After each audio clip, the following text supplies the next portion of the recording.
बिहार में नीट समेत तमाम प्रतियोगी परीक्षाओं में बायोमेट्रिक सत्यापन सबसे कमजोर कड़ी साबित हो रही है।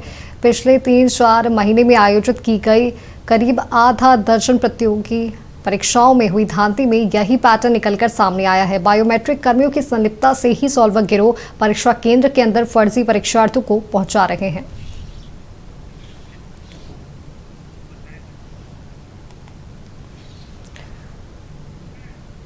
अब आपको सीधा लिए चलते हैं राजधानी पटना। हमारे बिहार स्टेट है मरकूब आलम हमारे साथ जुड़े हुए हैं। मरकूब, करीब 5 से 6 महीने में जितनी भी परीक्षाएं हुई हैं, साथ ही साथ नीट की परीक्षा की भी बात करें तो परीक्षा में बायोमेट्रिक सत्यापन सबसे कमजोर कड़ी मानी जा रही है। क्या कुछ कहेंगे आप इस पर? ये बहुत चिंता की बात है। पिछले 6-7 दिनों के पूरे परीक्षा को आप देखें जी, नीट ऐसे परीक्षा में इतना ज्यादा सुरक्षा की व्यवस्था, हर राज्य का मुख्यमंत्री 3 दिनों से मॉनिटरिंग कर रहा था, हर राज्य के डीजीपी कर रहे थे, हर राज्य के मुख्य सचिव कर रहे थे, लेकिन सेंध कहां लगाने की कोशिश की गई? बायोमेट्रिक में।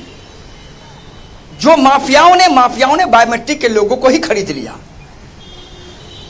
अब बायोमेट्रिक के लोगों को खरीद लेंगे तब तो बहुत चिंता की बात होगी। चिंता की बात इसलिए होगी कि बायोमेट्रिक में गए, आपने हाथ, जैसे ही आप बायोमेट्रिक अपना हाथ डालेंगे फर्जी रहेंगे, पकड़ा जाएंगे। सेटर से सेट हो गया, बायोमेट्रिक लिया ना, कहा नहीं ठीक है चलिए आगे बढ़ जाएंगे। ये जब अनुसंधान किया गया पिछले 6-7 परीक्षाओं का, एडीओ का परीक्षा, बीपीएससी का परीक्षा, पुलिस भर्ती परीक्षा, नीट भर्ती परीक्षा, बीपीएससी का परीक्षा, 6-7 परीक्षाओं का जब अनुसंधान किया गया तो पता चला कि प्रश्नपत्र तो लीक नहीं हुआ, लेकिन बायोमेट्रिक सबसे कमजोर कड़ी हुई। अब इस पूरे मामले में 2-3 महत्वपूर्ण जानकारी है।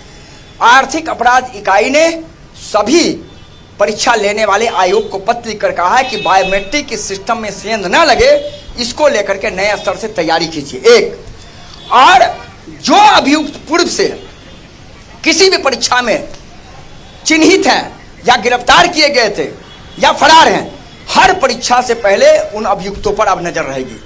तो बायोमेट्रिक के पूरे सिस्टम को ठीक करने, बायोमेट्रिक कर्मियों की नियुक्ति ठीक से करने और बायोमेट्रिक पर और ज्यादा कड़ी निगरानी करने को लेकर अब सभी आयोगों को लेटर लिखा गया है और बायोमेट्रिक के पूरे सिस्टम को बदलने को लेकर के भी आयोग को कहा जा रहा है, क्योंकि बायोमेट्रिक एक ऐसी कड़ी सामने आई है जो नीट की परीक्षाओं में भी बायोमेट्रिक में सेंध में लगाने की कोशिश की गई। एनटीए के उतने बड़े इंतजाम के बाद हालांकि बिहार में पकड़े गए सभी अभ्यर्थी, सभी लोग, मास्टरमाइंड की गिरफ्तारी के लिए छापेमारी चली है, लेकिन बायोमेट्रिक के पूरे सिस्टम को बदलना होगा, पूरे सिस्टम को हाईटेक करना पड़ेगा, पूरे सिस्टम में जो लोग हैं उनकी पारदर्शिता लानी होगी। निश्चित तौर पर कर सकते हैं तो परीक्षाएं और अच्छे तरीके से होगी। तो बायोमेट्रिक कमजोर कड़ी हुई है, इसको लेकर आयोग को पत्र लिखा गया है और पूरे सिस्टम को सुधारने को लेकर निर्देश भी दिए गए हैं और सुझाव भी दिए गए हैं। माधवी जी बिल्कुल मरकूब, आपका बहुत बहुत धन्यवाद हमारे साथ जुड़ने के लिए, तमाम जानकारी हमारे साथ साझा करने के लिए।